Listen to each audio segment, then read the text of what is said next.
And see the beauty, any tradition has fasting. I was always fascinated by it. You take any religious tradition, there is this fasting there. And fasting is a fantastic way to endure that which is fundamental requirement for all of us, which is food, you see. So they make us fast. In Hinduism, we don't fast at days in a row. We do it at least once a fortnight. People who worship Shiva do it on a Shivaratri day, and people who worship Vishnu do it on Ekadashi day, 11th day of the fortnight or 14th day of the fortnight. We fast to build in the endurance, to say that let me try to endure at least one day in a fortnight without that which is a fundamental need of mine. Fasting in one stroke can enhance two values. One is called daya, other one is called shama. When I am fasting, I can understand what hunger really means. You see, a person who has never been hurt by a pricking of a thorn in the feet would find somebody else's jumping when they are pricked by a thorn as funny, because we have never undergone that pain.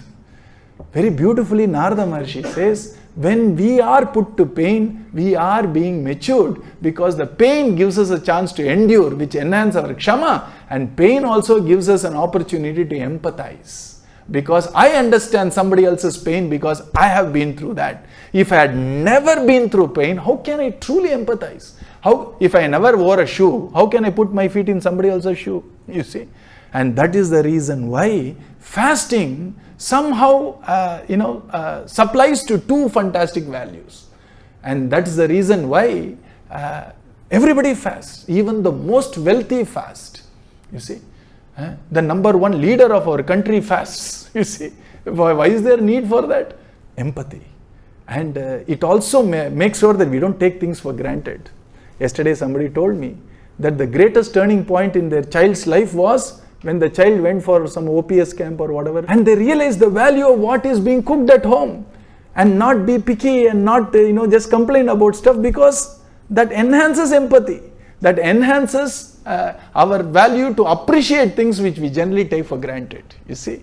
And that is the reason why there are practices in all spiritual traditions where they enhance the value of endure.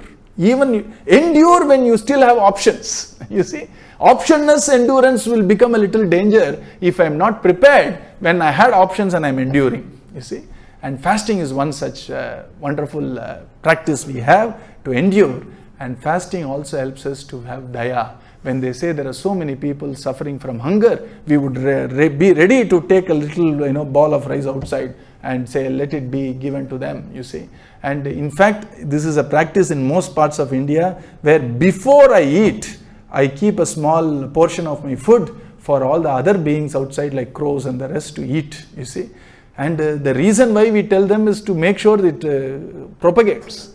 Generally, when we say it is for the eco-balance, or it is for the food chain or food web to be taken care, nobody cares. The moment you say it is for my ancestors will be very happy, then we are afraid of them, the curse of ancestors. So we will do all that. And now the child is asking, how can a crow eating protect my ancestors? Ancestors are happy if you know how to share, because they are in a state where they can appreciate what hunger is and what suffering is. And if you can actually wipe somebody's tear, they are happy actually. You see, it's not that you feed them and make them happy. You feed some living being and they are happy, you see. And that's how very beautifully all these wonderful tales, wonderful emotions attached to day-to-day practices, which are good practices, happen in any ancient culture. So here, one easy way to endure is to practice in a close, safe environment of endurance. How do I endure? How do I endure without food? How do I endure without water? And then I'll do a small thing, maybe 6 hours. And one day, let me have food without any spice in it or salt in it. That they do. Generally, they do as a practice. And that's a very popular practice with the same deity which I'm talking about here, Srinivasa Perumal. Once in a month, it is the nakshatra of Shravan nakshatra. People don't add sugar, salt. And why they do that? So that they can endure a little bit of here and there of taste, you see. You eat saltless once in a month, and a little bit of here and there in taste, we won't react so much or resist that so much.